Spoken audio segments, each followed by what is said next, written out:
ಒಂದು 10 lakhs deposit ಮಾಡಿದೀವಿ. ಮುಂದಿನ ಡಿಫರೆನ್ಸ್ ಅಮೌಂಟನ್ನು ಆಮೇಲೆ ಪೇ ಮಾಡಿದ್ರಾಯ್ತು. ಓಕೆ ಡಾಕ್ಟರ್, ನಾನು ಪೇ ಮಾಡ್ತೀನಿ. ದಯವಿಟ್ಟು ಅವ್ರನ್ನ ಆದಷ್ಟು ಬೇಗ ಕರೆಸಿ ಪ್ಲೀಸ್. ನಾವು ಟ್ರೈ ಮಾಡ್ತಾ ಇದ್ದೀವಿ. ಅವ್ರ ಅಪಾಯಿಂಟ್ಮೆಂಟ್ ಸಿಕ್ಕಿದ ತಕ್ಷಣ ನಿಮಗೆ ನಾವು ಇನ್ಫಾರ್ಮ್ ಮಾಡ್ತೀವಿ.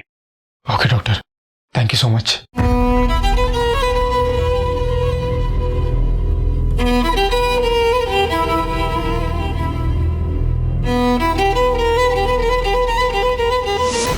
ಅಯ್ಯೋ, ನಾನು ಹೇಳಿದ್ದು ಅಪ್ಪ ಮಗ ಒಂದಾಗಿ ನಮ್ಮನೆಗೆ ವಾಪಸ್ ಬರಬಾರ್ದು ಅಂತ.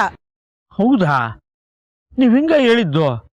ಅವನು ಪರ್ಮನೆಂಟಾಗಿ ಮನೆಗೆ ಬರಬಾರ್ದು ಅಂತ ಹೇಳಿದ್ರಲ್ಲ, ಅದಕ್ಕೆ ಅವನು ಮುಗಿಸೋ ವ್ಯವಸ್ಥೆ ಮಾಡಿದೆ ಅಷ್ಟೇ.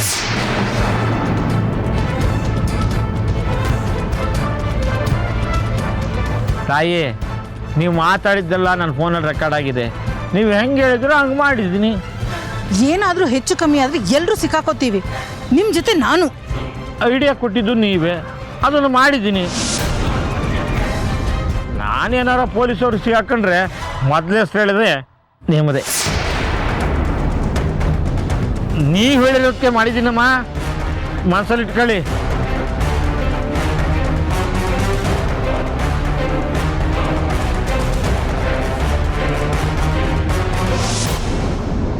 ವಾಹ್, ಒಂದೇ ಕಲ್ಲಲ್ಲಿ ಎಷ್ಟಕ್ಕೆ ಹೊಡೆದೆ. ಈ ಕಡೆ ನರಸಿಂಹ ಇದ್ದಾಳಲ್ಲ, ಅಪ್ಪನ ಸಾವಿಗೆ ನಾನೇ ಕಾರಣ ಅಂತ ಲಕ್ಕಿ ತಿಕ್ಲಾಗ್ಬಿಡ್ತಾನೆ. ಇಷ್ಟೆಲ್ಲ ಮಾಡ್ದಲ್ಲ ಅಂತ ಆ ಯಮ್ಮ ಪಾಪ ಪ್ರಜ್ಞೆಯಲ್ಲಿ ಕೊರಗ್ತಾ ಇರ್ತಾಳೆ. ಆಹಾ, ಒಟ್ಟಲ್ಲಿ ಸಂಕೆ ದಿಬ್ಬದ ಮನೆ ಛಿದ್ರ ಛಿದ್ರ ಆಯಿತು. ನನ್ನ ಕೆಲಸ ಮುಗೀತು.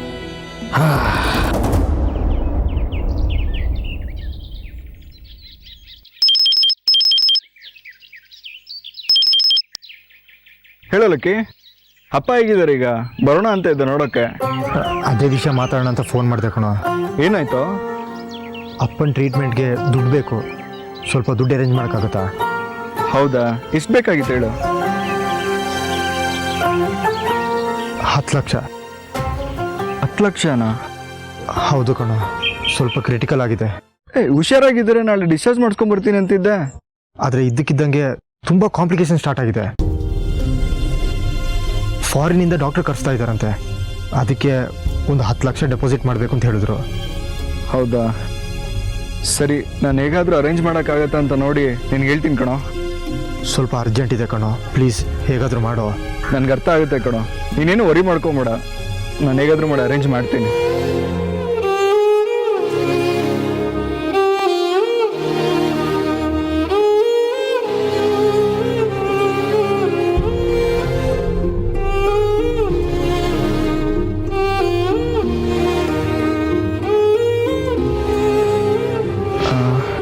ಪುರುಷೋತ್ತಮ್, ಒಂಚೂರು ಅಮೌಂಟ್ ಬೇಕಾಗಿತ್ತು ಕಣ.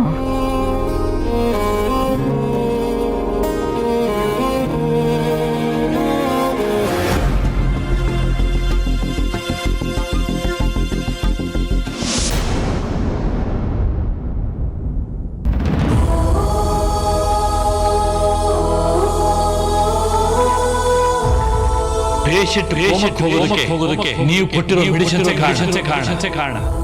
ನೀನು ಈ ಜೀವನದಲ್ಲಿ ಬದಲಾಗಲ್ಲ. ಏನಾದರೂ ಎಡ್ವರ್ಟ್ ಮಾಡಿಲ್ಲ ಅಂದ್ರೆ ನಿಂಗೆ ಸಮಾಧಾನನೇ ಇಲ್ಲ.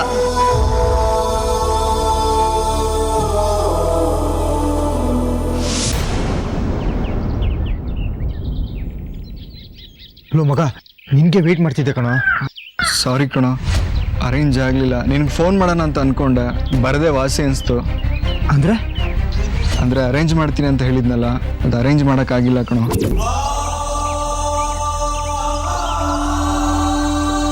ಹಲೋ, ಏನೋ ಮಾತಾಡ್ತಿದ್ಯಾ? ನೀನು ಅರೇಂಜ್ ಮಾಡ್ತೀಯ ಅಂತ ನಿನ್ನೆ ನಂಬಿದ್ದೆ. ನೀನೇ ಹೀಗೆ ಹೇಳಿದ್ರೆ ಹೇಗೋ? 1-2 ಲಕ್ಷ ಆಗಿದ್ರೆ ಹೇಗೋ ಅರೇಂಜ್ ಮಾಡಿಬಿಡ್ತಿದ್ದೆ. ನನ್ನ ಹತ್ರ ಇರೋದೇ ಕೊಟ್ಬಿಡ್ತಿದ್ದೆ. ಆದರೆ 10 ಲಕ್ಷ ಕಷ್ಟ ಕಣೋ. ಅಲ್ಲ, ಬಡ್ಡಿಗಾದ್ರೂ ಕೊಡ್ಸೋ. ಯಾರಾದ್ರೂ ಫೈನಾನ್ಸರ್ ಇದ್ರೆ ಹೇಳು. ಅಲ್ಲೂ ಟ್ರೈ ಮಾಡಿದೆ ಮಗ, ತಕ್ಷಣ 10 ಲಕ್ಷ ಸಿಗಲ್ಲ ಅಂತ ಹೇಳ್ತಿದ್ದಾರೆ. ಆಮೇಲೆ ಸೆಕ್ಯೂರಿಟಿ ಏನಿದೆ ಅಂತ ಕೇಳ್ತಾ ಇದ್ದಾರೆ. ಸೆಕ್ಯೂರಿಟಿಗೆ ನಮ್ಮ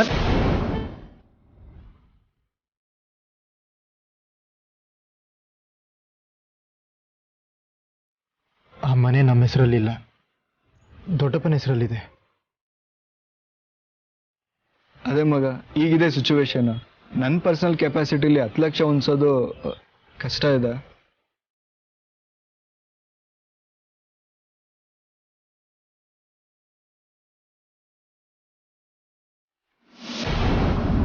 ಯಾಕಮ್ಮ ಹಾಗೆ ಮಾಡು ಇಷ್ಟೊತ್ತಿಗಾಗಲೇ ಅವ್ರು ಕೂತ್ಕೊಂಡು ನಮ್ಮ ಜೊತೆ ಮಾತಾಡಿರೋರು ಅವ್ರಿಗೇನಾದ್ರೂ ಹೆಚ್ಚು ಕಮ್ಮಿ ಆದ್ರೆ ನಾನು ಮಾತ್ರ ಜೀವ ಸಹಿತ ಉಳಿಯಲ್ಲ.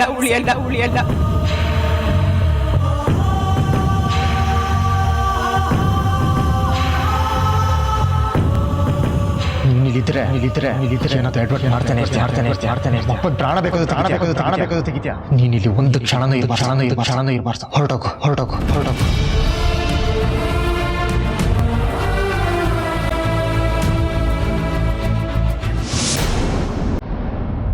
ಇಟ್ಸ್ ಓಕೆ ಬಿಡು. ಈಗೇನ್ ಮಾಡ್ತೀಯಾ? ಅದೇ ಗೊತ್ತಾಗ್ತಿಲ್ಲ. ನನ್ನ ಹತ್ರ 2 ಲಕ್ಷ ಇದೆ, ನಾನು ಅದನ್ನ ಕೊಡ್ತೀನಿ. ಸರಿ, ನಿನ್ನ ಕೈಲಿ ಎಷ್ಟಿದೆಯೋ ಅಷ್ಟು ಕೊಡು. ಮಿಕ್ಕಿದ್ದು ಏನು ಮಾಡಬೇಕು ಅಂತ ಯೋಚನೆ ಮಾಡ್ತೀನಿ. ನಮ್ಮ ಫ್ರೆಂಡ್ಸ್ ಹತ್ರ ಕೇಳೋಣ ಕಣೋ, ಎಷ್ಟಿದೆಯೋ ಅಷ್ಟು ಕೊಡ್ಲಿ. ನನಗೆ ಯಾರ ಹತ್ರನೂ ದುಡ್ಡು ಕೇಳಿ ಅಭ್ಯಾಸ ಇಲ್ಲ ಕಣೋ. ನೀನೇ ಬೆಸ್ಟ್ ಫ್ರೆಂಡ್ ಅಂತ ನಿನ್ನ ಕೇಳಿದೆ.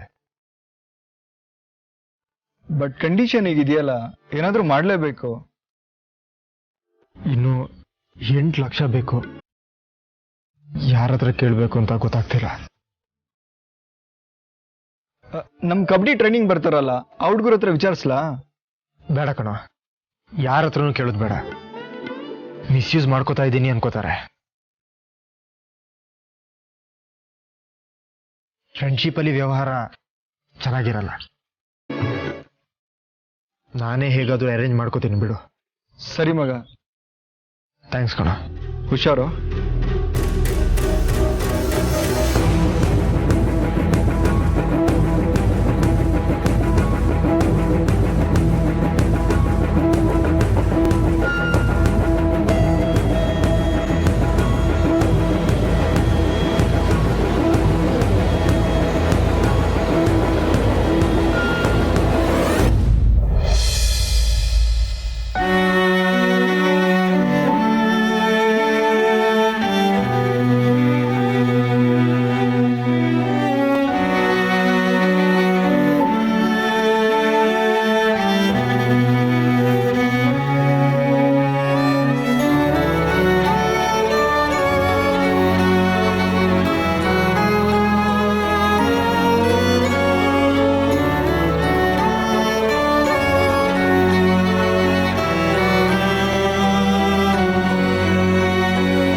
ಯಾರಮ್ಮ?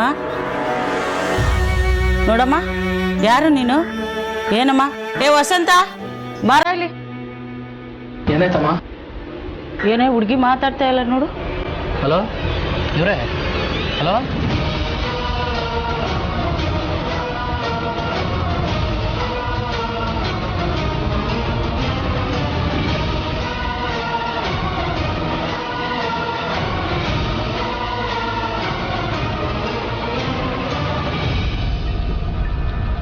ಮಾತಾಡು.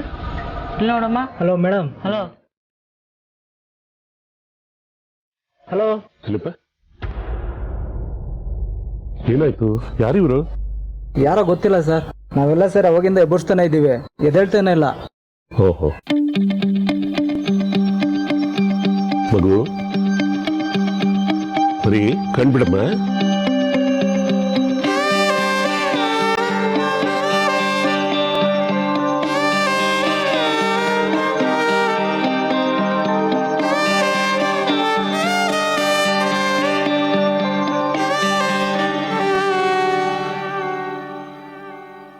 ಮಗ ಆಂಬುಲೆನ್ಸ್ಗೆ ಫೋನ್ ಮಾಡೋ. ಬೇಡಪ್ಪ, ಬೇಡ. ಬನ್ನಿ ಮಗ ಕಡೆ ಬಾ.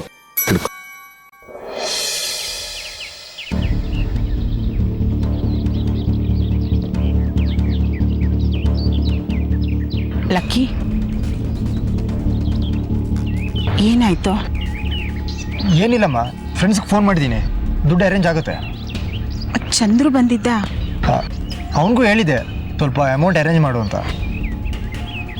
ಏನಂದ? ಇನ್ನು 2 hours ಅಷ್ಟೇ ಅಮೌಂಟ್ ಅರೇಂಜ್ ಆಗುತ್ತೆ.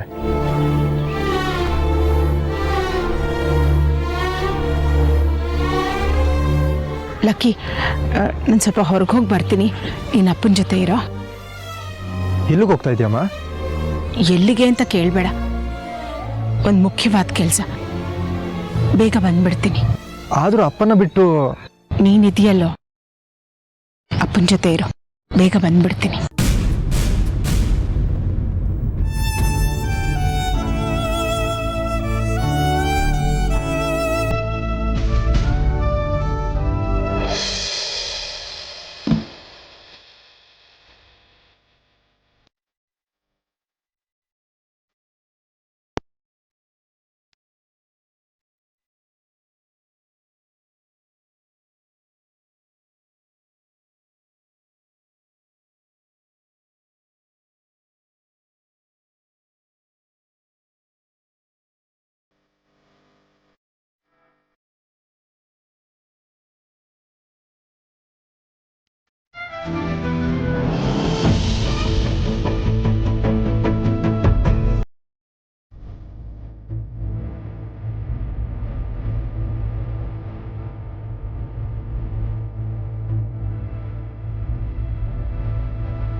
ಏನತ್ತೆ ಇದು? ಇಷ್ಟೊತ್ತಾದ್ರೂ ಹಾಸ್ಪಿಟಲಿಂದ ಏನು ನ್ಯೂಸೇ ಬರಲಿಲ್ಲ. ನನಗೂ ಅದೇ ಯೋಚನೆ ಆಗಿದೆ. ಅಲ್ಲಿ ಲಕ್ಕಿನ ಕರೆದ್ರೆ ತಿರುಗಿ ನೋಡದೆ ಹೋಗ್ಬಿಟ್ಟ. ಅಲ್ಲಿ ಹೋಗಿ ಪ್ಲೇಟ್ ಏನಾದರೂ ಚೇಂಜ್ ಮಾಡ್ತಾನ ಅಂತ ಅನುಮಾನ. ಅತ್ತೆ, ಲಕ್ಕಿ ನಮ್ಮ ಕಂಟ್ರೋಲಲ್ಲಿ ಇರೋವರೆಗೂ ಅವ್ರನ್ನ ಚೆನ್ನಾಗಿ ಆಟ ಆಡಿಸ್ಬೋದು. ಅದು ನನಗೆ ಗೊತ್ತಿಲ್ವಾ? ಅವ್ನು ವಾಪಸ್ ಬರಲಿ, ಹೇಗೆ ನಾಟಕ ಮಾಡ್ತೀನಿ ಅಂತ ನೋಡ್ತಾ ಇರು. ನಾಟಕ ಮಾಡೋದನ್ನ ನಾನು ನಿಮ್ಗೆ ಹೇಳ್ಕೊಡ್ಬೇಕಾ? ಬಂದ್ರು ಅಂತ ಕಾಣಿಸುತ್ತೆ.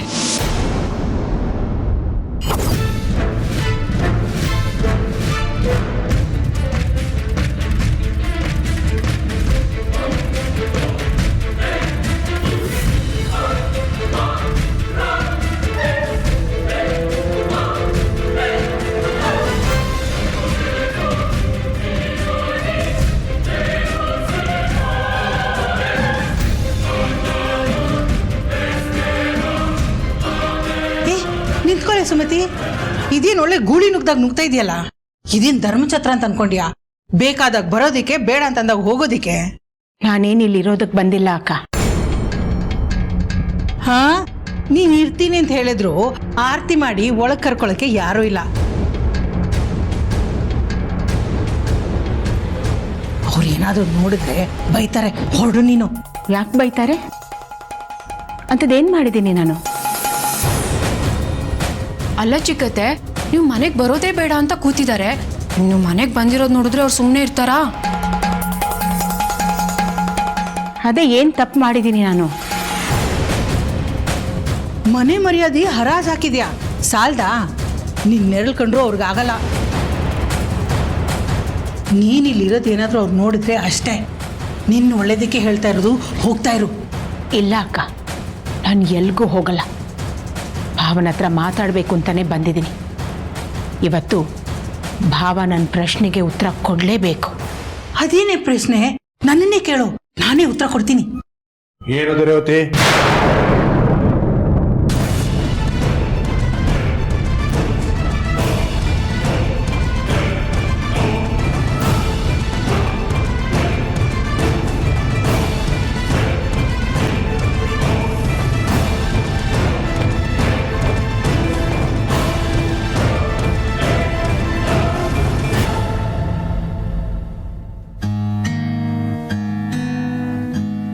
ನಾನು ಎಲ್ಲಿದ್ದೀನಪ್ಪ ಅಂತ ಯೋಚನೆ ಮಾಡ್ತಾ ಇದೀಯ? ಪ್ರಜ್ಞೆ ತಪ್ಪಿ ಮನೆ ಮುಂದೆ ಮೆಟ್ಲ ಮೇಲೆ ಕೂತಿದ್ದೆ, ನಾನೇ ಒಳಗೆ ಕರ್ಕೊಂಬಂದೆ. ಸುಸ್ತಾಗಿದೆಯಾ? ತಗೋ, ಎಳ್ಳೀರು ಕುಡಿ. ಬೇಡ, ನಾನು ಹೊರಡ್ತೀನಿ. ಎಲ್ಲಿಗೆ ಹೋಗ್ತೀಯಮ್ಮ? ನಿನ್ ಕೈಲಿ ಆಗೋಲ್ಲ ಹೋಗೋದಕ್ಕೆ. ಲೋ BP ಆಗಿದೆ. ಸ್ವಲ್ಪ ಸರ ಹೋಗ್ಲಿ, ಆಮೇಲೆ ಹೋಗ್ತೀಯಂತೆ. ತಗೋ ತಗೋಮ್ಮ. ಎಳ್ನೀರಮ್ಮ ಅದು, ತಗೋ, ಸರ ಹೋಗುತ್ತೆ ಎಲ್ಲ. ಕುಡಿ.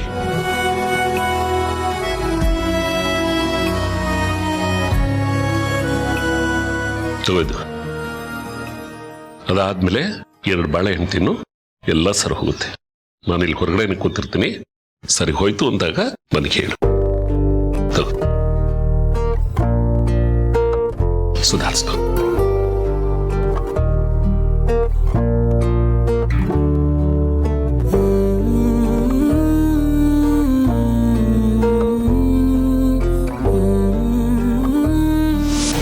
ಏನ್ ಬಂದಿದ್ದು?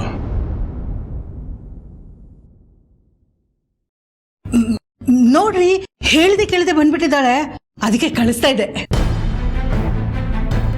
ಎಲ್ಲ ಆದ್ಮೇಲೆ ಈಗೇಕಮ್ಮ ಬಂದೆ?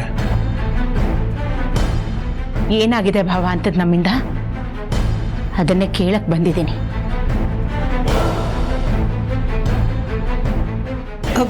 ಅವ್ರನ್ನ ಯಾಕೆ ಕೇಳ್ತಾ ಇದೀಯಾ? ನಿಮಗ್ ನೀವೇ ಕೇಳ್ಕೊಳ್ಳಿ, ಗೊತ್ತಾಗತ್ತೆ ಏನ್ ತಪ್ಪು ಮಾಡಿದ್ದು ಅಂತ. ಇರೋ ರೇವತಿ, ಅವಳೇನು ಹೇಳ್ತಾಳೆ ಹೇಳಿ.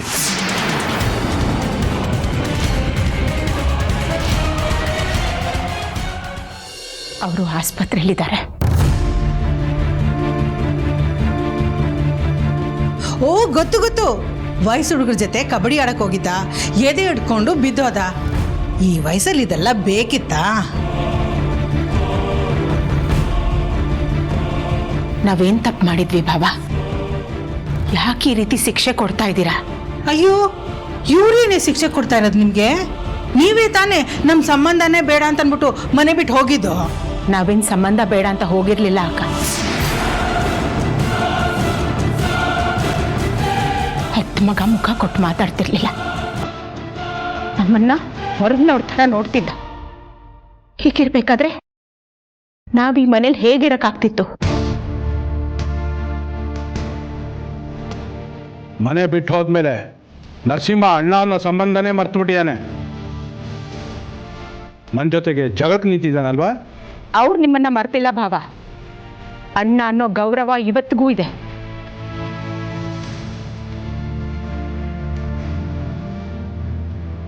ನೀವೇ ಸಂಬಂಧನ ಮರೆತು ಬೀದಿಗೆ ಬಿಟ್ಬಿಟ್ರಿ.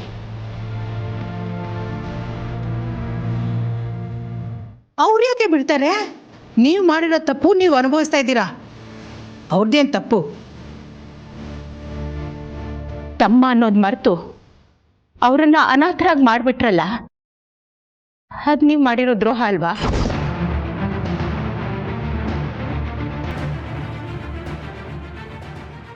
ಹೌದಮ್ಮ, ತಪ್ಪೆಲ್ಲ ನಮ್ದೆ.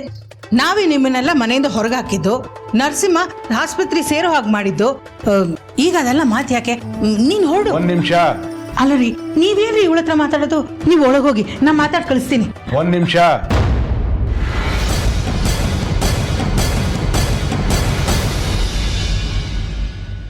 ನಾನೇನಮ್ಮ ದ್ರೋಹ ಮಾಡಿದ್ದೀನಿ ನಿಮಗೆ? ನನಗೆ ಯಾವತ್ತಿದ್ರೂ ತಮ್ಮ ಅನ್ನೋ ಅಕ್ರೆ ಇದೆ, ಆದರೆ ಅವನಿಗೆ ಇಲ್ಲ. ನರಸಿಂಹ ಬದಲಾಗ್ಬಿಟ್ಟಿದ್ದಾನೆ.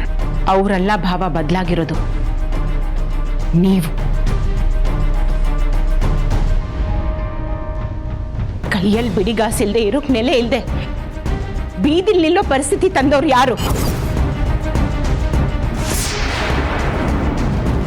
ಜಾಯಿಂಟ್ ಅಕೌಂಟಿಂದ ಅವ್ರ ಹೆಸರು ತೆಗೆಸಿ ಅವ್ರ ಹಣ ತೆಗೆದೇ ಇರೋ ಹಾಗೆ ಮಾಡಿದ್ ಯಾರು?